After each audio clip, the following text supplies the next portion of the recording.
بسم اللہ الرحمن الرحیم۔ السلام علیکم دوستو، قوم عاد حضرت ہود علیہ السلام کی تھی اور قوم سمود حضرت صالح علیہ السلام کی قوم تھی۔ کہتے ہیں کہ قوم سمود اپنے عالی شان محلات، سرسبز و شاداب کھیت کھلیان، خوبصورت مرغزاروں اور نعمتوں کی فراوانی کے سبب غرور، تکبر اور سرکشی کے نشے میں چور تھے، اور چونکہ تکبر اور کفر کا چولی دامن کا ساتھ ہے تو یہ بھی ابلیس کے پیروکار بن گئے۔ حالانکہ کچھ ہی عرصہ پہلے قوم عاد پر قہر الہی کے مناظر ان کے سامنے تھے۔ یہ بھی اپنے ہاتھوں سے تراشے ہوئے پتھروں کے خداؤں کی عبادت کرتے تھے۔ ان کے معاشرے سے حق و انصاف ناپید ہو چکا تھا، بے حیائی، فحاشی آخری حدود چھو رہی تھی، مقدس انسانی رشتوں کا احترام ختم ہو چکا تھا، رقص و سرود، عیش و عشرت، شراب و شباب ان کی زندگیوں کے لازمی جز بن چکے تھے۔ ایسے میں اللہ تعالیٰ نے اس قوم ہی میں سے ایک خدا ترس اور بہت نیک انسان حضرت صالح علیہ السلام کو نبوت کے منصب پر فائز فرمایا، جیسا کہ سورہ اعراف کی آیت نمبر 73 میں اللہ تعالیٰ ارشاد فرماتے ہیں، اور ہم نے قوم سمود کی طرف ان کے بھائی صالح علیہ السلام کو بھیجا۔ دوستو، آج کی ویڈیو میں ہم آپ کو اللہ کے نبی حضرت صالح علیہ السلام کی زندگی کے حالات و واقعات کے بارے میں تفصیل بتائیں گے کہ کس طرح آپ کی قوم نے آپ کے لائے ہوئے دین اور معجزات کو جھٹلایا اور اللہ کے عذاب کے مستحق ہوئے۔ اس کے ساتھ ہی ہم آپ کو وادی سمود کے بارے میں تفصیل کے ساتھ بتائیں گے کہ یہ کہاں واقع ہے، اور اس وادی کے موجودہ حالات بھی آپ کو بتائیں گے اور دکھائیں گے جن کو دیکھ کر انسان کی روح کانپ جاتی ہے کہ کس طرح اللہ نے سابقہ قوموں کو نشان عبرت بنایا۔ دوستو، قصص الانبیاء کے سلسلے کی یہ ایمان افروز ویڈیو ہے، اس کو سکپ مت کیجیے گا اور مکمل تفصیلات جاننے کے لیے ویڈیو کو آخر تک لازمی دیکھیے گا۔ ویڈیو کا باقاعدہ آغاز کرنے سے پہلے ویڈیو کو لائک کریں، شیئر کریں اپنے دوستوں کے ساتھ، اور کمنٹ باکس میں اپنی رائے کا اظہار لازمی کیجیے گا۔ دوستو، یاد رہے کہ دیگر نبیوں کی طرح حضرت صالح علیہ السلام نے بھی اپنی قوم کو راہ راست پر لانے کی بہت کوشش کی۔ وہ دن رات انہیں سمجھاتے رہے کہ اے میری قوم، تم اللہ کی عبادت کرو، اس کے سوا تمہارا کوئی معبود نہیں ہے، اسی نے تم کو پیدا کیا اور آباد کیا، تم اس سے مغفرت مانگو اور اس کے آگے توبہ کرو، بے شک میرا پروردگار نزدیک بھی ہے اور دعا کا قبول کرنے والا بھی ہے۔ اس پر قوم ان کے خلاف ہو گئی اور یوں گویا ہوئی۔ انہوں نے کہا، اے صالح، اس سے پہلے ہم تم سے کئی طرح کی امید رکھتے تھے، اب وہ منقطع ہو گئیں۔ کیا تم ہم کو ان چیزوں سے منع کرتے ہو جن کو ہمارے بزرگ پوجتے چلے آئے ہیں، اور جس بات کی طرف تم ہم کو بلاتے ہو اس میں ہمیں کبھی شبہ ہے۔ البتہ حضرت صالح علیہ السلام نے اپنی دعوت جاری رکھی، اور حضرت صالح علیہ السلام کی مسلسل واضح و نصیحت اور اس کے نتیجے میں غریب لوگوں کا ایمان لانا قوم سمود کے سرداروں کے لیے تشویش کا باعث تھا۔ دراصل غرور و تکبر کی دلدل میں دھنسے یہ لوگ اس بات کا تصور بھی نہیں کر سکتے تھے کہ کوئی عام آدمی اس طرح محفلوں اور چوک چراہوں پر کھڑا ہو کر ان کے آباء و اجداد کے خداؤں کی نفی کرے اور صرف ایک اندیکھے رب کی عبادت کی بات کرے۔ چنانچہ اس مسئلے کا حل ڈھونڈنے کے لیے سب سردار سر جوڑ کر بیٹھے، اور پھر متفقہ طور پر ایک نتیجے پر پہنچنے کے بعد انہوں نے حضرت صالح علیہ السلام کو بلایا اور کہا، اے صالح، اگر تم اللہ کے سچے پیغمبر ہو تو ہم کو کوئی ایسا معجزہ دکھاؤ جسے دیکھ کر ہم تم پر یقین آ جائے۔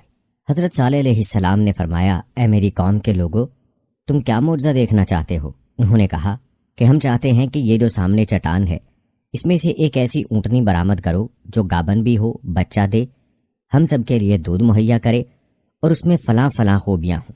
حضرت صالح علیہ السلام نے ان سے فرمایا، اگر میں تمہاری یہ شرط پوری کر دوں تو کیا تم اللہ پر ایمان لے آؤ گے؟ انہوں نے جواب دیا، ہاں، ہم تمہارے رب پر ایمان لے آئیں گے۔ حضرت صالح علیہ السلام نے اللہ تعالیٰ کے حضور گڑ گڑا کر دعا فرمائی اور اپنی قوم کی فرمائش پوری کرنے کی التجا کی۔ اللہ تعالیٰ نے اپنی نبی کی دعا قبول فرمائی، اور دیکھتے ہی دیکھتے چٹان شک ہو گئی، اور اس میں سے ایک طویل القامت خوبصورت اونٹنی برآمد ہوئی جس میں وہ سب خوبیاں تھیں جن کی قوم سمود نے فرمائش کی تھی۔ یہ محیر العقول منظر دیکھ کر قوم سمود لاجواب ہو گئی۔ اس موقع پر قوم کے سرداروں میں سے ایک جندہ بن عمرو بن محلات بن لبید اپنے چند ساتھیوں کے ساتھ ایمان لے آیا، لیکن اکثریت اپنی ہر دھرمی پر قائم رہی اور اسے جادو کا کمال ظاہر کرتی رہی۔ اس موقع پر حضرت صالح علیہ السلام نے اپنی قوم سے فرمایا، جس کا ذکر سورہ ہود کی آیت نمبر 64 میں اللہ تعالیٰ یوں فرماتے ہیں، اے میری قوم، یہ ناقۃ اللہ یعنی اللہ کی بھیجی ہوئی اونٹنی ہے جو تمہارے لیے ایک معجزہ ہے۔ اب تم اسے اللہ کی زمین میں کھاتی ہوئی چھوڑ دو اور اسے کسی طرح کی تکلیف نہ دینا، ورنہ اللہ کا عذاب تمہیں فوری پکڑ لے گا۔ اونٹنی اور اس کا بچہ سارا دن نخلستان میں چرتے رہتے تھے۔ سب قبیلے والے پیٹ بھر کر اونٹنی کا دودھ پیتے، لیکن وہ کم نہ ہوتا۔ حضرت صالح علیہ السلام نے کنویں کے پانی کو بھی تقسیم کر دیا تھا۔ ایک دن اونٹنی پانی پیتی تھی اور ایک دن سمود کے لوگ۔ جب اونٹنی پانی پینے آتی تو وہ کنویں کا سارا پانی پی جاتی۔ قرآن مجید کی سورہ شعراء کی آیت نمبر 155 اور 56 میں اللہ تعالیٰ ارشاد فرماتے ہیں، صالح نے اپنی قوم سے کہا، دیکھو یہ اونٹنی ہے، ایک دن اس کی پانی پینے کی باری ہے اور ایک معین روز تمہاری باری، اور اس کو کوئی تکلیف نہ دینا، نہیں تو تم کو سخت عذاب آ پکڑے گا۔ دوستو کہتے ہیں کہ کچھ ہی عرصے بعد قوم سمود کو اونٹنی کی موجودگی کھٹکنے لگی۔ انہیں اپنے ہرے بھرے نخلستانوں میں آزادی سے گھومتی پھرتی اونٹنی ایک آنکھ نہ بھاتی تھی، اور جب وہ یہ دیکھتے کہ اپنی باری آنے پر اونٹنی ایک ہی سانس میں پورے کنویں کا پانی پی جاتی ہے تو حیران ہو کر اسے جادو سے تشبیہ دیتے۔ آخر کار شیطان کے اکسانے پر انہوں نے اونٹنی سے جان چھڑوانے کی تدبیریں سوچنی شروع کر دی، اور اس کا ایک ہی حل تھا کہ اسے ہلاک کر دیا جائے۔ مگر کیسے؟ قوم سمود کے سردار یہ کام خود اپنے ہاتھوں انجام دینے کو تیار نہ تھے، سو انہوں نے دو نہایت اونچے اور مالدار خاندانوں کی آزاد منش عورتوں کو راضی کیا کہ وہ قوم کے کسی نوجوان سے یہ کام کروائیں، جس پر ان عورتوں نے 2 اوباش اور شراب و شباب کے رسیہ نوجوانوں کو اونٹنی کے قتل پر آمادہ کیا، جن کے ساتھ مزید 7 اوباش نوجوان شامل ہو گئے۔ قرآن پاک کی سورہ نمل میں اللہ تعالیٰ نے حضرت صالح علیہ السلام کے واقعے کو بیان کرتے ہوئے فرمایا، شہر میں 9 افراد کی ایک جماعت تھی جو ملک میں فساد مچاتے پھرتے تھے اور اصلاح نہیں کرتے تھے، اور پھر حسب پروگرام ایک دن یہ 9 افراد اونٹنی کے انتظار میں کنویں کے پاس گھات لگا کر بیٹھ گئے، جبکہ قوم کے لوگ اللہ کے عذاب کے ڈر سے چھپ کر یہ منظر دیکھنے لگے۔ جب اونٹنی کنویں کے قریب آئی تو مستہ نامی شخص نے تیر چلایا جو اس کی پنڈلی میں پیوست ہو گیا اور ٹانگ سے خون کا فوارہ جاری ہو گیا۔ اونٹنی کو زخمی دیکھ کر باقی لوگ خوفزدہ ہو کر پیچھے ہٹ گئے۔ یہ منظر دیکھ کر دونوں عورتیں آگے بڑھیں اور مردوں کو برا بھلا کہنا شروع کر دیا، جس پر قبیلے کا سب سے قوی شخص قطار بن سالف آگے بڑھا اور تلوار کے ایک بھرپور وار سے اونٹنی کی کونچیں یعنی پچھلے پایوں کے اوپر کا حصہ کاٹ ڈالا۔ اونٹنی شدید زخمی ہو کر زمین پر گر پڑی اور ایک زوردار چیخ ماری۔ اسی اثنا میں زخمی اونٹنی کو گھیرے میں لے کر اس پر نیزوں اور تلواروں کے لاتعداد وار کیے گئے، جس سے وہ ہلاک ہو گئی۔ ادھر اس کا بچہ بھاگتا ہوا پہاڑ پر چڑھا اور چیخیں مارتا غائب ہو گیا۔ ایک روایت یہ بھی ہے کہ ان درندوں نے پیچھا کر کے اسے بھی مار ڈالا، واللہ عالم۔ دوستو کہا جاتا ہے کہ اونٹنی کے قتل کے بعد جب ان لوگوں نے دیکھا کہ کوئی عذاب نازل نہیں ہوا تو مارے خوشی کے دیوانے ہو گئے اور جشن مناتے ہوئے چیخ چیخ کر حضرت صالح علیہ السلام کو چیلنج کرنے لگے کہ تم جس عذاب سے ڈراتے ہو اسے لا کر دکھاؤ۔ قرآن پاک کی سورہ اعراف کی آیت نمبر 77 میں اللہ تعالیٰ نے ارشاد فرمایا، آخر انہوں نے اونٹنی کی کونچیں کاٹ ڈالیں اور اپنے پروردگار کے حکم سے سرکشی کی اور کہنے لگے کہ صالح جس چیز سے تم ہمیں ڈراتے تھے، اگر تم اللہ کے پیغمبر ہو تو اسے ہم پر لے آؤ۔ کہا جاتا ہے کہ ناقۃ اللہ یعنی اللہ کی اونٹنی کے قتل کی خبر سن کر حضرت صالح علیہ السلام آپ دیدہ ہو گئے اور فرمایا، اس بدنصیب قوم کو اب اللہ کے عذاب سے کوئی نہیں بچا سکتا۔ ادھر سمود کے لوگوں کی دیدہ دلیری اور جرت میں مزید اضافہ ہو گیا۔ ان کے دل سے ڈر اور خوف نکل چکا تھا، چنانچہ انہوں نے اسی رات حضرت صالح علیہ السلام کو بھی قتل کرنے کا پروگرام بنا لیا تاکہ اونٹنی کے ساتھ ان کا بھی قصہ ختم ہو جائے۔ وہ 9 افراد ایک پہاڑ کی گھاٹی میں چھپ کر بیٹھ گئے تاکہ جب حضرت صالح علیہ السلام وہاں سے گزریں تو انہیں قتل کر دیں، مگر کائنات کا مالک اللہ قوم سمود کے ہر مکر و فریب اور شیطان کی چال بازیوں سے خوب واقف تھا، چنانچہ پہاڑ سے ان پر پتھر برسائے گئے جن سے وہ سب ہلاک ہو گئے۔ دوسرے دن جب لوگوں کا وہاں سے گزر ہوا تو دیکھا کہ 9 کے 9 افراد پتھروں کے نیچے مرے پڑے تھے۔ دوستو یاد رہے کہ حضرت صالح علیہ السلام کو اونٹنی کے قتل کا بڑا غم تھا اور اب اتمام حجت ہو چکا تھا۔ اللہ تعالیٰ کے وعدے کے مطابق اب عذاب آنا ہی تھا، لہٰذا حضرت صالح علیہ السلام نے اپنی قوم کو مطلع فرمایا کہ اب تمہارے پاس عیش و عشرت کے صرف 3 دن بچے ہیں، اس کے بعد ایک سخت عذاب تم پر نازل ہوگا۔ اللہ تعالیٰ سورہ ہود کی آیت نمبر 65 میں فرماتے ہیں کہ جب انہوں نے کونچیں کاٹ ڈالیں تو صالح نے کہا کہ اپنے گھروں میں 3 دن اور فائدے اٹھا لو، یہ وعدہ جھوٹا نہیں ہے۔ حضرت صالح علیہ السلام کی بات سن کر وہ لوگ ہنسی مذاق اور استہزاء کرنے لگے اور طنزیہ استفسار کیا کہ یہ 3 دن ہم کیسے گزاریں گے؟ حضرت صالح علیہ السلام نے فرمایا، پہلے دن تمہارے چہرے زرد ہو جائیں گے، دوسرے دن رنگ سرخ ہو جائے گا اور تیسرے دن تمہارے چہروں پر نحوست پوری طرح عیاں ہو جائے گی، یعنی وہ سیاہ پڑ جائیں گے، اور چوتھے دن تم پر قہر الہی نازل ہوگا۔ اور پھر جب تینوں دن ایسا ہی ہوا تو وہ خوفزدہ ہو گئے اور انتظار کرنے لگے کہ اب کس قسم کا عذاب نازل ہونے والا ہے۔ ابھی چوتھے دن کا سورج طلوع ہی ہوا تھا کہ آسمان سے ایک بہت تیز چیخ کی آواز چنگھاڑ کی صورت بلند ہوئی، جس نے ان کے کانوں کے پردے پھاڑ دیے، دل دہلا دیے۔ چیخ کی آواز کے ساتھ ہی ان کی روحیں جسموں کا ساتھ چھوڑنے لگیں اور وہ اپنی اپنی جگہوں پر اوندھے پڑے سسک کر ختم ہونے لگے۔ کچھ ہی دیر میں لاکھوں افراد پر مشتمل نہایت قوی اور طاقتور قوم جانوروں کے کھائے ہوئے بھوسے کی طرح ڈھیر ہو چکی تھی، اور کفر و شرک میں مبتلا غرور و تکبر میں ڈوبے لوگوں کا شاندار اور بارونق شہر خاموشہ میں تبدیل ہو کر ہمیشہ کے لیے عبرت کا نشان بن گیا۔ جیسا کہ سورہ ہود کی آیت نمبر 67 اور 68 میں اللہ تعالیٰ ارشاد فرماتے ہیں، اور جن لوگوں نے ظلم کیا ان کو چنگھاڑ کی صورت میں عذاب نے آ پکڑا تو وہ اپنے گھروں میں اوندے پڑے رہ گئے، گویا کبھی ان میں بسے ہی نہ تھے۔ سن رکھو کہ سمود نے اپنے پروردگار سے کفر کیا، اور سن رکھو سمود پر پھٹکار ہے۔ اللہ تعالیٰ نے اس عذاب سے حضرت صالح علیہ السلام اور ان پر ایمان لانے والوں کو محفوظ رکھا۔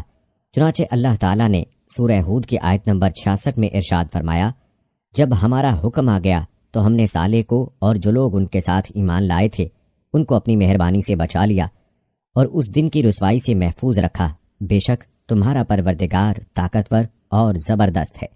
دوستو، ہم آپ کو حضرت صالح علیہ السلام کی وفات اور جائے وفات کے بارے میں بھی بتائیں گے، لیکن پہلے آپ کو قوم سمود کی جائے پیدائش کے بارے میں اور وادی سمود کے موجودہ حالات کے بارے میں بتاتے ہیں۔ دوستو، یاد رہے کہ قدیم جزیرۃ العرب کے شمال مغربی علاقے میں واقع وادی القرا اپنی ہریالی و شادابی میں بے مثال ہے۔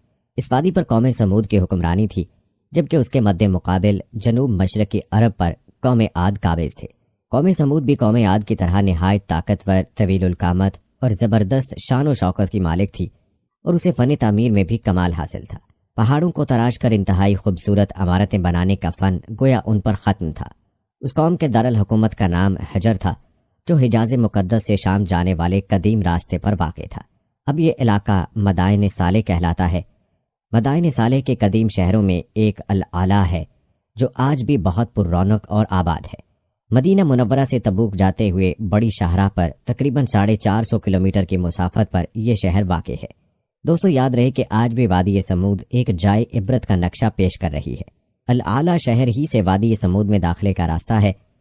آپ کو بتاتے چلیں کہ سعودی حکومت نے وادی سمود کی تاریخی حیثیت کے پیش نظر 1972 میں اسے سیاحوں کے لیے کھول دیا تھا، اور یہاں کے ریلوے اسٹیشن کا نام بھی مدائن صالح اسٹیشن رکھا گیا ہے۔ تاہم یہ بات ذہن نشین کر لیں کہ وادی میں داخلے کے لیے محکمہ سیاحت سے اجازت نامہ لینا ضروری ہے۔ یہ لکو دک میدان چٹیل بیابان 18 سے 20 مربع میل پر پھیلا ہوا ہے، جہاں ہزاروں ایکڑ کے رقبے پر وہ خوبصورت تاریخی عمارات ہیں جنہیں قوم سمود نے سخت سرخ چٹانیں تراش کر بنایا تھا۔ دوسری جانب نرم میدانی علاقوں میں عالی شان مکانات کے کھنڈرات ہیں۔ 1000 سال قبل مسیح کے ان فنپاروں کو دیکھ کر آج کے جدید ترقی یافتہ انسان اور ماہر تعمیرات حیران رہ جاتے ہیں۔ سرخ پہاڑوں کے اندر اس شہر خاموشاں کی ہزاروں تاریخی عمارتوں کی موجودگی یہ بتاتی ہے کہ اس زمانے میں بھی اس شہر کی آبادی 4 یا 5 لاکھ سے کم نہ ہوگی، جسے ان کی بدعمالیوں اور نافرمانیوں کے سبب ایک زوردار، تیز اور ہولناک آواز کے ذریعے آنن فانن ہلاک کر دیا گیا۔ جیسا کہ قرآن پاک کی سورہ فجر کی آیت نمبر 9 میں اللہ تعالیٰ ارشاد فرماتے ہیں، اور سمود کے ساتھ کیا کیا جو وادی قرا میں پتھر تراشتے اور گھر بناتے تھے۔ دوستو، قرآن پاک میں اللہ تعالیٰ فرماتا ہے کہ میری بنائی ہوئی زمین میں گھومو پھرو، اس کی سیر کرو اور دیکھ کے ان لوگوں کا انجام کیا ہوا جنہوں نے اللہ کو جھٹلایا، جنہوں نے اللہ کی نافرمانی کی، جنہوں نے ظلم کیا اور شرک کیا۔ اور یہ نشانیاں اللہ تعالیٰ نے اسی لیے باقی رکھی ہیں کہ جن کو دیکھ کر انسان کو چاہیے کہ اللہ کے ان عذابوں سے عبرت حاصل کرے جو سابقہ قوموں پر نازل ہوئے۔ جن گناہوں کی وجہ سے وہ لوگ تباہ ہوئے، ان گناہوں سے ہمیں دور رہنا چاہیے۔ دوستو، چلیے اب بات کرتے ہیں حضرت صالح علیہ السلام کی وفات کی۔ تو دوستو، ابن کثیر رحمہ اللہ کے مطابق حضرت صالح علیہ السلام کا انتقال 280 برس کی عمر میں ہوا۔ مفسرین میں اس پر مختلف آراء ہیں کہ قوم پر عذاب کے بعد حضرت صالح علیہ السلام نے کہاں قیام فرمایا۔ اکثر نے تحریر کیا کہ سمود کی ہلاکت کے بعد آپ علیہ السلام اہل ایمان کے ساتھ شام تشریف لے گئے، اور پھر فلسطین میں کچھ عرصہ قیام کے بعد مکہ مکرمہ آ گئے اور وہیں انتقال ہوا۔ واللہ عالم۔ دوستو، یہ تھی ہماری آج کی ایمان افروز ویڈیو۔ اس ویڈیو کو اپنے دوستوں کے ساتھ بھی ضرور شیئر کیجیے گا تاکہ ہر مسلمان انبیاء علیہ السلام کی زندگی کے حالات و واقعات سے باخبر ہو پائیں اور سابقہ قوموں کے عذابات سن کر عبرت حاصل کریں۔ ملتے ہیں اگلی ویڈیو میں۔